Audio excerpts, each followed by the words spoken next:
Let's talk about shadow work, the shadows, the awakening, and just my own personal experiences, and that with hundreds of people that I've just been blessed to help over the years as well with their own soul searching on here as a guide. And really, I made this image here yesterday and I posted it on here as well. But to me, this is kind of how I see the shadow self. It's how I see the journey. It's how I help people guide within them as well by their own choices they have to make on there. But it's just knowing, hey, you are the light. You hold that torch, you hold the light. It's always with us on there.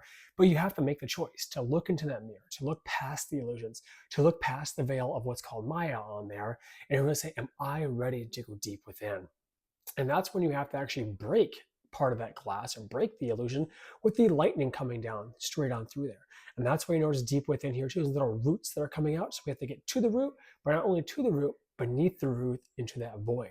And you see these question marks that are up there. There's all these unknowns that are occurring. Who knows what's going to happen on there? We also see kind of this demon gargoyle over here up in the corner, because I believe that society and people and our own minds, we have placed these monsters, we place these fears, we've placed these devils, demons, whatever it might be out there to stop us from searching, to prevent us from searching, to have us go, oh my gosh, there's something here, I can't search, I can't go any further on there.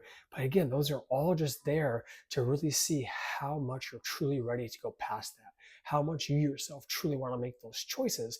And I put this chest on here with the lock on here as well, as I found in my own life and with the hundreds of people I've helped guide in their own soul journeys on here too, is that everyone stores away what I call repressed memories. They store away things they don't want to think about. They store away things from themselves or their past lives on there. And they store it, whether it's in a chest, in a cave, in a train, in a basement, in an attic, at an ice hockey rink, right? I've seen so many people store things in so many unique ways within themselves, but there's always a blockade, there's always a lock, there's always an obstacle on there preventing it.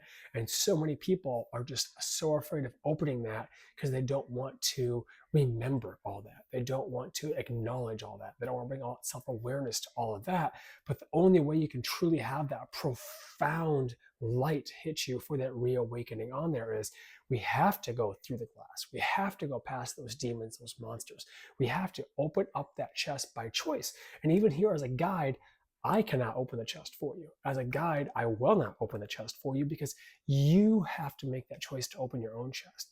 You have to make that choice on yourself if you're truly ready for it. I can only help walk you through it. I can only help you get to it, but you have to make that own choice on there.